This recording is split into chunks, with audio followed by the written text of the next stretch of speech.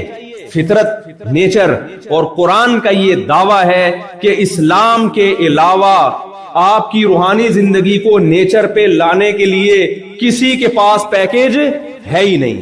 اگر آپ اسلام سے بغاوت کرتے ہو تو نیچر سے بغاوت کرتے ہو۔ یہ اسلام کا دعویٰ ہے، قرآن کا دعویٰ ہے، اور دعویٰ برائے دعویٰ نہیں ہے۔ قرآن اور سنت کے پاس اس پر ایسے خاندانی دلائل ہیں۔ قرآن کہتا ہے فطرت اللہ التی فطر الناس علیہا۔ دیکھو قرآن میڈیکل سائنس کی کتاب نہیں ہے، فزکس کی اور کیمسٹری کی کتاب نہیں ہے۔ قرآن کا ٹاپک ہے اخلاقیات، آپ کی روحانی زندگی کو بہتر کرنا، اس میں ہدایت دینا، آپ کو گائیڈ کرنا۔ قرآن کہتا ہے ھدی للمتقین، یہ گائیڈنس ہے۔ تو کیا مطلب میڈیکل سائنس کی گائیڈنس ہے؟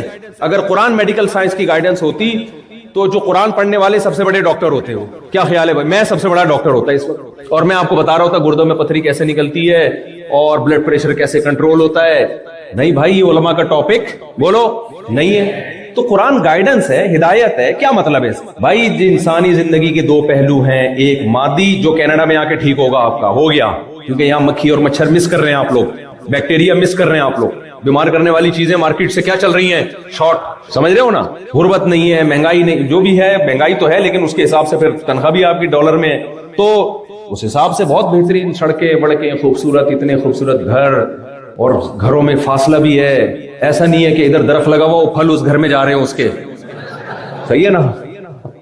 ہمارے کھڑکی کھولو دوسرا گھر شروع ہو جاتا ہے وہاں سے۔ عجیب حساب کتاب ہے، کوئی کھلے ڈلے گھر نہیں ہے۔ گلستان جوہر کی حالت دیکھو آپ۔ ایک صاحب میرے پاس آئے، میرا چھوٹا سا فلیٹ ہے، آپ کہتے ہو بچے اسپیڈ سے پیدا کرو، تو یہ گھر، ایک کمرے میں اتنے بچوں کو کیسے سنبھالوں گا؟ میں نے کہا میں نے کب کہا ہے کہ گلستان جوہر کے اس فلیٹ میں ہی رہ کے اسپیڈ سے بچے پیدا کرو؟ اللہ کی زمین بہت بڑی ہے، تھوڑا ادھر چلے جاؤ بھائی، تھوڑا احسان آباد کی طرف، گلشن معمار کی طرف نکل جاؤ، آپ کو جتنے کا فلیٹ اتنا سا گلستان جوہر میں مل رہا ہے، تھوڑا آبادی سے باہر جاؤ گے تو بڑی جگہ مل جائے گی۔ تو یہ وہی بات ہے کہ جس دن میرا بیان 4 شادیوں پہ ہوا تھا وہ سنا تھا، جس دن عدل پہ بیان ہوا تھا اس دن آپ چھٹی پر تھے، تو پھر گڑبڑ ہوگی کہ نہیں ہوگی؟ گورنمنٹ کے کام ایسے ہی ہوتے ہیں نا ہمارے یہاں۔ دیکھو گورنمنٹ میں ایک آدمی جو تھا نا، وہ انٹرویو لینے کے لیے گیا، دیکھا کہ وہ کوریج کے لیے گیا تو دیکھا کہ ایک صاحب گڑھا کھود رہے ہیں، دوسرا اس میں مٹی ڈال کے بھر رہے ہیں۔ اس نے کہا یہ کیا ہو رہا ہے؟ تو انہوں نے کہا بھائی یہ گورنمنٹ نے ایک درخت لگانے کا پیکج دیا ہے، 3 آدمیوں کے ذمہ کام لگایا ہے، ایک کا کام ہے گڑھا کھودنا، دوسرے کا کام ہے پودا فٹ کرنا، تیسرے کا کام ہے مٹی بھرنا، تو دوسرا چھٹی پہ گیا ہوا ہے۔ ہم دونوں اپنی ذمہ داری، گورنمنٹ کے کام ایسے ہوتے ہیں۔ کیا کہہ لیں بھائی، میں گڑھا کھود رہا ہوں، یہ مٹی ڈال رہا ہے، وہ ہماری کیا، ہماری تھوڑی قصور ہے کہ وہ چھٹی پہ گیا ہوا۔ خیر، تو میں یہ کر رہا تھا میرے بھائی کہ فطرت کا کوئی آلٹرنیٹ نہیں ہے۔ قرآن کا یہ دعویٰ ہے کہ روحانی زندگی، اخلاقیات، تہذیب، یہ مختلف نام ہیں، مختلف ناموں سے ہم اس کو تعبیر کر، مینرز، سمجھ رہے ہو نا؟ یہ مختلف نام ہیں، اخلاقیات، تہذیب، مینرز اور روحانیات، یہ ایک ہی چیز کے مختلف تعبیرات ہیں۔ قرآن کا یہ دعویٰ ہے کہ یہ والی گائیڈنس، یعنی ہم انسان کو انسان کا بچہ بنانے والی گائیڈنس، دیکھو انسان کا بچہ، یہ میں آسانی سے ایک لفظ سمجھا رہا ہوں آپ کو، کیونکہ میری اپنی زبان لغت ہوتی ہے کچھ چیزیں سمجھانے کے لیے۔ ہم جب کسی سے کہتے ہیں انسان کا بچہ بن جا، تو کیا مطلب ہوتا ہے؟ باڈی بلڈر بن جا، ڈولے شولے بنا لے۔ میں ایک دفعہ ایک جم گیا، میں نے اتنے اونچے اونچے ڈولے شولے والے لوگ دیکھے، میں نے کہا یار لسانی کے کٹے لگ رہے ہیں یہ تو مجھے۔ آپ کو پتہ، کوئی بھائی باڈی بلڈر ہو تو اس کا مذاق اڑانا مقصد نہیں ہے، مطلب یار اتنا ویٹ اٹھا کے کیا ضرورت اتنے بڑے بڑے اسپیڈ بریکر بنانے کی؟ آپ کو دیکھا ہوگا بعض لوگوں کے پورے speed breaker K2 Mount Everest کی پہاڑیاں بنی ہوئی ہیں، تو بقرعید میں تیار ہوتے ہیں نا کراچی میں، دیکھا ہوگا آپ نے۔ اب آپ ایسے کسی بلڈر کو کہہ رہے ہو انسان کا بچہ بن جا، وہ کہے گا میں تیرے سے زیادہ طاقتور انسان ہوں، تو ہم اسے کیا کہیں گے؟ بھائی انسان کے 2 پہلو ہیں، مادی لحاظ سے تو ہم سے زیادہ صحت مند ہے، ہمارا مقصد ہے کہ چوریاں چکاریاں چھوڑ دے، غیر اخلاقی حرکتیں چھوڑ دے، یہ مطلب ہوتا ہے انسان کا بچہ بننے کا۔ یعنی جب ہم کسی کی روحانی زندگی کو فوکس کرتے ہیں تو پھر ہم اس کو آسان زبان میں کیا کہتے ہیں؟ انسان کا بچہ بن۔ بات سمجھ میں آ رہی ہے؟ تو گویا مطلب یہ ہوا کہ انسان کو انسان کا بچہ بنانے کے لیے قرآن کا دعویٰ یہ ہے کہ میرے علاوہ کسی کے پاس پیکیج بولو ادھر توجہ نہیں.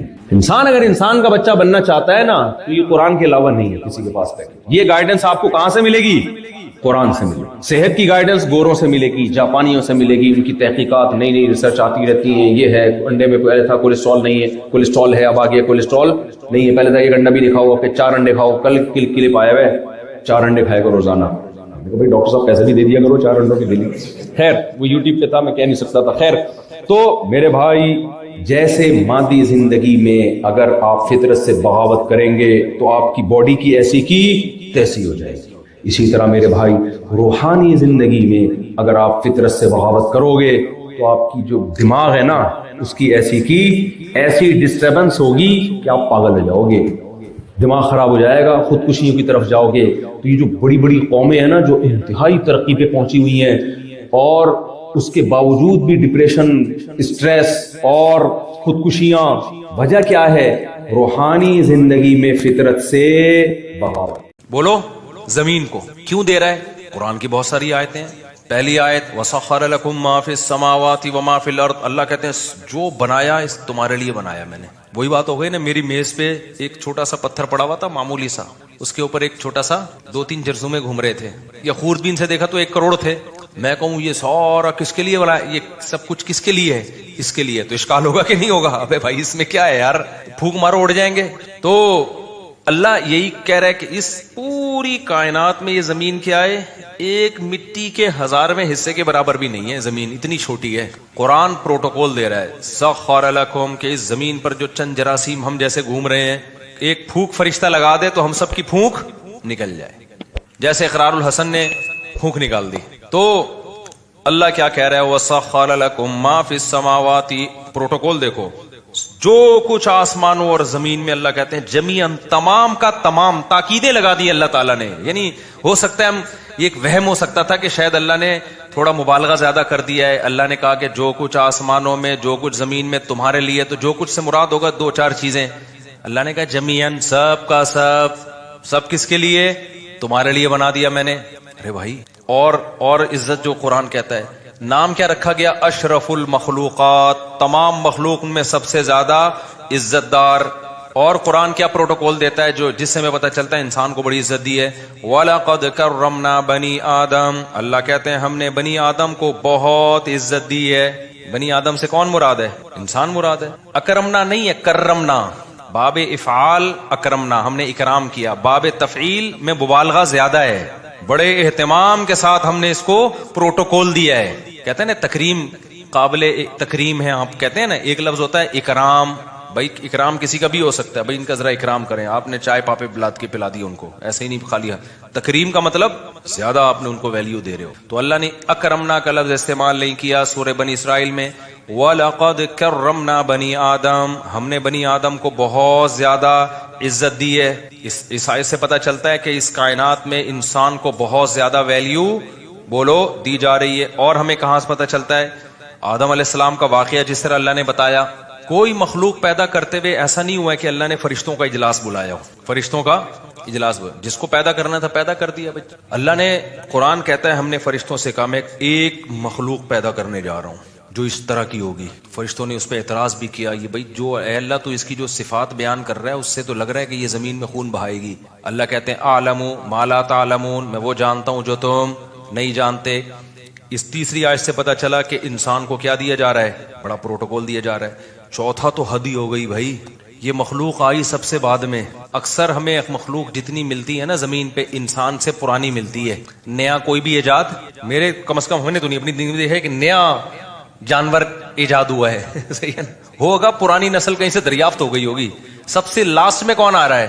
انسان آ رہا ہے. ڈاروین نے تو پورا ہی وہ کام کر دیا, اس نے کہا یہ آخری وہ ہے, ارتقاء کا آخری مرحلہ ہے. ڈاروین مجھے ملا نا, میں چھوڑوں گا نہیں اس کو. میں ایسے چند سوال آن کیمرہ پوچھوں گا کہ تو مجھے یہ بتا کہ بندر سے اچانک چھلانگ لگا کے کیسے انسان بن گئے؟ جب بندر سے انسان بن رہے تھے تو بیچ کی کہاں نسلیں کدھر غائب ہو گئی؟ کچھ ایسی ہوتی جو پوری انسان بن چکی تھی, کچھ ایسی ہوتی جو 90% انسان ہوتی. دیکھو بہت ساری نسلیں چلی ہیں نا. 20 ٹرینیں کراچی سے پشاور جا رہی ہیں, کسی کی سپیڈ تیز ہوگی, کسی کی کم ہوگی. ایک ٹرین ابھی پہنچی, ایک 5 منٹ بعد, ایک 5 منٹ بعد, ایسے ہوگا نا. اگر یہ اتفاق سے سارے ارتقا کرتے کرتے ایوالو ہوتے ہوتے انسان بن گئے ہیں تو وہ ایوالو ہوتے ہوتے ہوتے ہوتے کچھ بندر پورے بن چکے ہوتے, آگے ان کی نسلیں چلنا شروع, کچھ ایسے ہوتے بندروں کی جو ابھی قریب میں ہوتے, کچھ اس سے پیچھے ہوتے, کچھ اس سے پیچھے ہوتے. کیا خیال ہے؟ کچھ ایسے ہوتے جن کی دم ابھی کم ہو چکی ہے, پوری ختم نہیں ہوئی ہے, کچھ ایسے ہوتے جو پوری. جب بھی کوئی کام اتفاق سے ہوتا ہے نا تو ایسا نہیں ہوتا ٹجنگ کر کے ایک دم سے ہو جائے وہ کہ آدم سے پہلے کے سارے ہی غائب ہو گئے, ایسا نہیں ہوتا. تو یہ بھی لطیفے جو ابھی میں بتا رہا تھا نا لطیفے ہیں, تو انہی لطیفوں میں ایک بہت بڑا لطیفہ کیا ہے, یہ بھی ہے کہ ہم بندر سے ارتقا کر کے وجود میں آئے ہیں. تو اگر ارتقا ہوتا نا تو بیچ میں بہت ساری نسلیں ابھی ایسی ہوتی جو آدھی انسان ہوتی آدھی بندر ہوتی. بن مانس کو کہتے ہیں آدھا انسان آدھے بندر, تو اس کے بیچ میں بھی ہوتی نسلیں, اس کے بیچ میں بھی ہوتی. کچھ ایسے ہوتے یہاں بیان میں دو چار ایسے بیٹھے ہوتے, ہم کنفیوز ہوتے. آپ جیسے ہومو سیکسولیٹی جو لوگ قائل ہے نا, تو کہتے ہیں ہم نہ ادھر کے ہیں نہ ادھر کے, ہم بیچ کے ہیں. دیکھو ایسے بچے پیدا ہو جاتے ہیں کہ وہ نہ مرد ہوتے ہیں نہ عورت ہوتے ہیں, لیکن ڈاکٹر کہتے ہیں اس میں عورت والی علامتیں کیا ہیں, زیادہ ہیں. اور بعض ایسے ہوتے ہیں جس میں ڈاکٹر کہتے ہیں کہ مرد والی علامتیں ان میں زیادہ ہیں. بالکل بیچ کے خربوں میں کوئی لاکھوں میں کوئی ایک ہوتا ہے جس کے بارے میں فیصلہ کرنا مشکل ہوتا ہے کہ یہ ادھر ہے, وہ تقریباً نہ ہونے کے برابر ہے. وہ زیادہ تر یہی ہوتے ہیں, کچھ ادھر کچھ ادھر. تو اگر یہ ارتقاء کا نظریہ ٹھیک ہوتا نا تو یہاں بھی لوگ بیٹھے ہوئے ہوتے مختلف قسم کے. کچھ ایسے ہوتے جو پورے کیا ہوتے انسان, کچھ ایسے ہوتے جو پورے بندر ہوتے جو بیان میں آتے ہی نہیں, جو کہتے ہیں ہمارے لیے بیان ہو ہی نہیں رہا. کچھ ایسے ہوتے جو تھوڑے تھوڑے نسلیں ہوتی جو ابھی انسان, جنہوں نے 1,00,000 سال کے بعد جا کے انسان بننا ہے, اور 1,00,000 سال پہلے وہ بندر تھے, ابھی وہ بیچ کے راستے میں ہے. تو وہ آدھی بات میری ان کی سمجھ میں آ رہی ہوتی, آدھی ان کی سمجھ میں. بھائی دماغ نے بھی تو ڈاکٹر کہتے ہیں نا ارتقا کیا ہے, ایک دم سے تھوڑی اتنا ذہین بن گیا. تو بیچ کے دماغ ایک دم شارٹ کیوں ہو گئے؟ اس پہ کہتے ہیں کوئی بڑا ڈیزاسٹر ہوا ہے, کوئی حملہ ہوا ہے, کوئی دھماکہ ہوا ہے جس سے سارے ہی مر گئے, کوئی جنگ ہوئی ہے. ایسا نہیں ہوتا بھائی, جنگیں انسانوں میں ہوئی ہیں تو کوئی قوم پوری ختم نہیں ہوئی اب تک کسی جنگ میں, کچھ نہ کچھ 2-4 بچی جاتے ہیں اس کے جو پھر دوسری قوم سے کراس بریڈنگ کر کے نکل جاتے ہیں وہ. تو یہ کیسے ایک دم ختم ہو گئے؟ تو کچھ بیانات میں لوگ بیٹھے ہوئے ہوتے, کچھ پورے وسیم بھائی ہوتے, کچھ پورے ستار بھائی ہوتے, کچھ پورے بن مانس جیسے ہوتے, وہ بیان میں آتے ہی نہیں, ظاہر ہے ان کے لیے بیان ہو ہی نہیں رہا. کچھ ایسے ہوتے جو میرا بیان آدھا سمجھ رہے ہوتے, آدھا نہیں, آدھا سمجھ اس لیے رہے ہوتے کہ آدھے انسان بن چکے ہیں, وہ آدھا دماغ ان کا ذہین بن چکا ہے. آدھا بیان اس لیے نہیں سمجھ رہے ہوتے کہ آدھے وہ ابھی بندر ہی ہیں. کچھ ایسے ہوتے 75% انسان ہوتے اور 25% وہ کیا ہوتے, بندر ہوتے. یہ ہونا چاہیے تھا, یہ نہیں ہے. اس کا مطلب یہ شروع سے ہی پھینکی گئی ہے بہت لمبی, تو یہ نہیں ہوا ایوالو. اور بات یہ ہے کہ پہلی دفعہ کیسے بن گیا, یہ سیل وجود میں کیسے آ گیا, وہ تو خیر یہ اس پہ میں کئی دفعہ بیان کر چکا ہوں. تو اللہ تعالیٰ نے آدم کو پیدا کر کے جو پروٹوکول دیا ہے نا, اتنا پروٹوکول کسی مخلوق کو نہیں. ایک تو سب سے لاسٹ میں لایا جا رہا ہے, مہمان خصوصی اکثر آخر میں آتے ہیں, اور بعض لوگ لیٹ ہی اس لیے ہوتے ہیں اپنی ویلیو جتانے کے لیے. پروگرام میں ان کو 8 بجے بلایا تھا, 11:15 بجے پہنچ رہے ہوتے ہیں, یہ بتانے کے لیے کہ ہم بہت مصروف آدمی ہیں. تو یہ بے وقوفی کی بات ہے. تو لاسٹ میں آ رہے ہوتے ہیں, اسٹیج پہ لایا جاتا ہے. تو انسان کو اللہ تعالیٰ نے ساری مخلوق پیدا کر دی, سورج چاند ستاروں کا نظام, پورا ایک منظم نظام سسٹم وجود میں آ گیا. سسٹم نہیں, سسٹم. تو یہ جو سسٹم ہے نا ہمارے ملک میں جو چل رہا ہے, اگر نظام کائنات میں بھی سسٹم چل رہا ہوتا تو چلتا یہ سسٹم کب سے برباد ہو چکا ہوتا. تو اللہ تعالیٰ نے سب سے آخر میں کس کو پیدا کیا, آدم کو. یہ بھی عزت دی ہے. پھر کتنا پروٹوکول دیا, فَإِذَا سَوَّيْتُهُ وَنَفَخْتُ فِيهِ مِن رُوحِي فَقَعُوا لَهُ سَاجِدِينَ. یہ سب ہمیں عزت دی جا رہی ہے. یہ میں پتہ ہے کیوں یہ سوال کو اتنا آپ کے دماغوں میں ڈال رہا ہوں اور پھر اس کے جواب کو اتنا فوکس کر رہا ہوں, تاکہ ہمیں اپنی ویلیو سمجھ میں آئے. اتنی عظیم مخلوق فحش فلمیں دیکھنے کے لیے پیدا نہیں کی جاتی. اتنی عظیم مخلوق شراب اور کباب کے لیے پیدا نہیں کی جاتی. اتنی عظیم مخلوق عیاشی کے لیے پیدا کرنا مقصد نہیں تھا. اتنی عظیم مخلوق کھانے پینے اور غل غپاڑوں کے لیے نہیں ہے. اس لیے میں اس سوال کو نا آپ کے دماغوں میں اچھی طرح سے بٹھا رہا ہوں. تو اللہ تعالیٰ نے آدم علیہ السلام کو جب پیدا کیا, فَإِذَا سَوَّيْتُهُ وَنَفَخْتُ فِيهِ مِن رُوحِي فَقَعُوا لَهُ سَاجِدِينَ. اللہ نے کہا فرشتوں کو, کیونکہ سب سے افضل مخلوق فرشتے تھے, تو اللہ نے سب سے افضل مخلوق کو حکم دیا کہ تم نے آدم کو سجدہ کرنا ہے. تو یہ سجدہ کر کے بتا دیا کہ آج کے بعد سب سے افضل کون ہے, آدم اور اس کی اولاد, فرشتے ہو. تبھی تو شیطان جو ہے نا اکڑ گیا تھا کہ یہ کیا بھائی, شیطان نے وہی اعتراض کیا جو ملحدین اعتراض کر رہے ہیں کہ اتنی چھوٹی سی زمین پہ اتنی چھوٹی سی مخلوق کو اتنا پروٹوکول، جن کے پاس تو پاور زیادہ ہوتی ہے، سمجھ رہے ہو؟ جنات جو سلیمان علیہ السلام کے دور میں پتہ نہیں کیا کیا اتنے بڑے بڑے کام کر رہے ہوتے تھے، تو اس کو یہی تو غصہ آیا کہ بھائی یہ میرے سامنے خلقتہ من صلصال من حمأ مسنون، اے اللہ تو نے، اچھا سائز میں بھی انسان بہت چھوٹا، اور جس چیز سے پیدا کیا جا رہا ہے نا وہ بھی کوئی مشک و عنبر کے ٹیلے نہیں ہیں یا کوئی ہیرے جواہرات نہیں ہے جس سے انسان کو بنایا جا رہا ہے، سڑا ہوا گارا، یہ قرآن کے الفاظ ہیں، ایسا گارا تھا جس میں سڑان پیدا ہوئی ہے۔ جو آدم علیہ السلام کے بننے کا جو پروسیس تھا نا، جو جس مٹی سے آدم کو بنایا جا رہا تھا، اس میں بھی بدبو پیدا ہوئی ہے۔ جیسے بچہ جب ماں کے پیٹ میں ہوتا ہے نا، جب ادھورا ہوتا ہے تو کیا خوشبودار ہوتا ہے وہ، جب حمل ضائع ہو جائے نا بچے میں بہت شدید بدبو ہوتی ہے، جب وہ گوشت کا لوتھڑا اگر پریگنینسی شروع کے دنوں میں ضائع ہو جائے نا، شدید بدبودار چیز ہوتی ہے وہ۔ تو شیطان نے کیا اعتراض کیا تھا؟ من صلصال من حمأ مسنون، بھئی یہ اسمیل والی مٹی جس کو سڑایا گیا ہے، اس سے کیا بنایا جا رہا ہے؟ یعنی جس مادے سے بنایا جا رہا ہے وہ بھی کوئی مشک و عنبر نہیں ہے۔ اور انسان کی بھی پیدائش دیکھ لو، جو ماں کے پیٹ میں ہوتی ہے منی کے قطرے سے جسم سے نکل جائے تو غسل فرض ہو جاتا ہے، اس کے بغیر نماز نہیں ہوتی، ایسا ناپاک، اور پھر خون سے بنایا جاتا ہے۔ یہ دونوں چیزیں کیا ہیں؟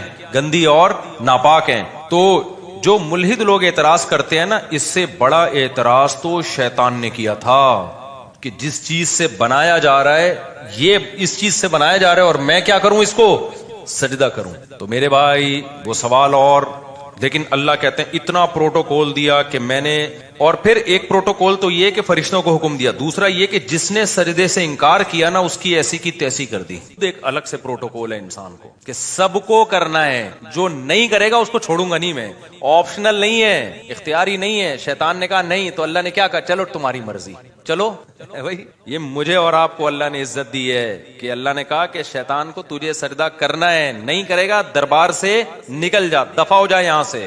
تبھی تو تیش میں آیا وہ اب تک، اور سسٹم کروا دیا ہمارے ملک میں اس نے۔ یہ سارے جو سسٹم چل رہے ہیں اس کے پیچھے کون ہے؟ اصل تو وہی ہے نا۔ تو اتنا پروٹوکول، اتنا پروٹوکول، اتنا پروٹوکول، اور پھر اور بھی بہت ساری آیتیں۔ پھر اللہ نے پیغمبر بھیجے، کس میں؟ انسانوں میں۔ کتنے بڑے بڑے پیغمبر بھیجے انسانوں کو اتنا فوکس کر رہے ہیں اللہ تعالیٰ۔ موسیٰ علیہ السلام کو کتنی ٹینشنوں میں ڈالا گیا، اپنے کلیم کو۔ محمد صلی اللہ علیہ وسلم جو اللہ کے انتہائی محبوب، ان کو کتنی پریشانیوں میں میری اور آپ کی خاطر ڈالا گیا۔ ابراہیم علیہ السلام کو ہجرت پہ مجبور کروایا گیا، شعیب علیہ السلام، صالح علیہ السلام، ہود علیہ السلام، سارے پیغمبروں کو تانے ملے، لوط علیہ السلام۔ لیکن اللہ کیا کر رہا ہے؟ نہیں، اس انسان کو نہیں ایسے لاوارث چھوڑوں گا، اس کو سمجھاؤ یہ سیدھے راستے پہ آ جائے۔ بھائی اتنی عزت اللہ کیوں دے رہا ہے؟ نہیں آتا تو نہ ہے۔ آپ کو جس بچے سے محبت ہوتی ہے، آپ چاہتے ہو نا یہ ٹھیک ہو جائے۔ جس بچے سے محبت نہیں ہو، آپ کہتے ہیں، جیسے گوروں کو اپنے بچوں سے زیادہ محبت نہیں ہوتی، وہ کہتے ہیں انسان کا بچہ بن جائے، ٹھیک ہے، نہیں بن جا تو کوئی اتنی بڑی پرابلم کی بات نہیں ہے، چرس پی لو، کچھ بھی کر لو، تمہاری لائف ہے، انجوائے کرو، ان کو زیادہ ٹینشن نہیں ہوتی۔ ریلیشن کا اتنے مضبوط نہیں ہے نا جتنے ہمارے یہاں ہیں۔ تو بھائی اب کیا ہے؟ اس کی وجہ کیا ہے؟ اللہ تعالیٰ نے اتنا پروٹوکول پتہ ہے کیوں دیا ہے؟ اور اچھا یہ اعتراض اللہ نے بھی اٹھایا ہے، کلا انا خلقناہم مما یعلمون۔ اللہ کہتے ہیں انسان اگر یہ سمجھتا ہے کہ یہ اپنی ذات کے اعتبار سے، اپنے مادے کے اعتبار سے بہت عزت والا ہے، تو نہ نہ نہ نہ نہ، ہرگز ایسا نہیں ہے۔ ہمیں معلوم ہے ہم نے انسان کو کس چیز سے بنایا ہے، ایک غلیظ پانی سے، سڑے ہوئے پانی سے ہم نے اس کو بنایا ہے، اور ماں کے پیٹ میں بھی حیض کے گندے خون سے انسان کی پرورش ہوتی ہے۔ تو اللہ کہتے ہیں یہ اس مادے کے بیس پہ کبھی بھی یہ اپنی برتری دوسری مخلوق پہ ثابت نہیں کر سکتا۔ تو بھائی پتہ ہے کیوں اتنا پروٹوکول دیا؟ اس کھوپڑی کی وجہ سے۔ یہ جو کھوپڑی، حسن نثار نے ایک بڑا زبردست کل بیان دیا، حسن نثار کی باتوں سے اکثر میں اختلاف کرتا ہوں، لیکن اس کی جو ورڈنگ ہے نا بڑا دفعہ بڑی خاندانی ہوتی ہے۔ اس نے کہا کہ جتنے بھی دھڑ جن کے اوپر کھوپڑی رکھی ہے نا، ضروری نہیں کہ اس میں دماغ بھی ہو، ٹھیک ہے نا۔ ایک سیاستدان پہ اعتراض کیا تھا کہ جتنے بھی دھڑ جن کے اوپر کھوپڑی ہو تو ضروری نہیں کہ، یعنی ہمیں نظر تو آ رہا ہوتا ہے دھڑ کے اوپر سر رکھا ہوا، تو یہ ضروری نہیں ہے کہ سر کے اندر دماغ بھی ہو۔ یہ جو صحافی لوگ ہوتے ہیں نا، یہ لکھ لکھ کے، بول بول کے، ان کو بڑا ایک زبان پہ بڑا عبور حاصل ہو جاتا ہے۔ تو مجھے کسی نے کلپ بھیجا، جب اس نے کہا نا ہر وہ دھڑ جس کے اوپر کھوپڑی رکھی ہے تو یہ ضروری نہیں ہے کہ اس کھوپڑی کے اندر دماغ بھی ہو. تو اور واقعی صحیح بات ہے. تو انسان کو جو اتنا پروٹوکول دیا گیا، وجہ اس کی یہ ہے کہ 7ویں آسمان سے لے کے تحت الثری تک، زمین کے آخری مرکز تک، یہ والی کھوپڑی اللہ نے کسی مخلوق کو نہیں دی ہے. اس کھوپڑی کی بیس پر انسان کو فضیلت ہے، جس کو اللہ نے علم سے تعبیر کیا ہے. علم جاننے کو کہتے ہیں، جاننے کی صلاحیت انسان میں ہے، دوسری مخلوقات میں اس درجے کی صلاحیت نہیں ہے جس درجے کی انسان کو اللہ نے صلاحیت دی ہے. سمجھ میں آ رہی ہے بات کہ نہیں آ رہی ہے؟ تو اللہ نے قسم اٹھائی، والتین والزیتون وطور سینین وہذا البلد الامین. اللہ کہتے ہیں میں نے اس کی مادی صحت کا بھی انتظام کیا، اس کے لیے انجیر اور زیتون پیدا کیا میں نے، اور میں نے اس کے لیے روحانی صحت کا بھی انتظام کیا، جس کا گواہ مکہ اور کوہ طور ہے. کیسے کیسے پیغمبروں کو بلا کے کوہ طور پہ ہم کلام ہوا. موسیٰ کو اللہ نے کہا کہ یہ کرو، یہ نہیں کرو. اور یہ بات یاد رکھو، داڑھی کی ویلیو اسلام میں کم نہیں ہے. آج بھی تورات میں لکھا ہوا ہے کہ اللہ نے موسیٰ کو کوہ طور پہ بلا کے کہا کہ اپنی قوم سے کہنا کہ داڑھی مت کاٹو. تبھی یہودیوں کی اتنی بڑی بڑی داڑیاں ہم نے دیکھی ہیں. ہمارے مذہبی اسکالر ماڈرن ہو گئے کہ داڑھی ہی کا انکار. آپ نہیں رکھتے توبہ استغفار کرو، لیکن انکار نہیں کر سکتے آپ. اسلام کو اپنے کلچر کی وجہ سے چینج نہ کرو، اسلام ویسا ہی ہے. تو یہ اللہ کا حکم ہے، کیونکہ آپ کو آپ کی فطرت کو چینج کرنے نہیں دے گا اسلام. آپ دیکھو آج کل لڑکے لڑکی نما آ رہے ہیں کہ نہیں آ رہے ہیں، تو اسلام اس کی پرمیشن دیتا ہے. گورے کے پاس تو کوئی ہدایت نہیں، وہ کہتے ہیں ان کی نجی لائف ہے، جیسے چاہے بال کٹائیں، جیسے چاہے یہاں بالیاں ڈالیں، جو مرضی کریں. لیکن اسلام نے پابندی لگا دی. نبی صلی اللہ علیہ وسلم کی صحیح حدیث ہے، ان مردوں پر لعنت ہے جو عورتوں کی مشابہت اختیار کرتے ہیں. ان عورتوں پر لعنت ہے جو مردوں کی مشابہت اختیار کرتی ہیں. تبھی تو عورت کے لیے بال چھوٹے کرنا پسندیدہ کام نہیں ہے، کیونکہ چھوٹے بال کس کے ہوتے ہیں؟ مردوں کے ہوتے ہیں. آپ کہہ سکتے ہو آپ کے تو بڑے بال ہیں، تو اتنے چھوٹے عورتوں کے نہیں ہوتے. اب اس سے زیادہ تھوڑی بڑے ہو سکتے ہیں، کتنا بڑھا لیں گے؟ آپ بڑھانا بھی چاہو تو یہاں تک نہیں پہنچتے. تو یہ اللہ نے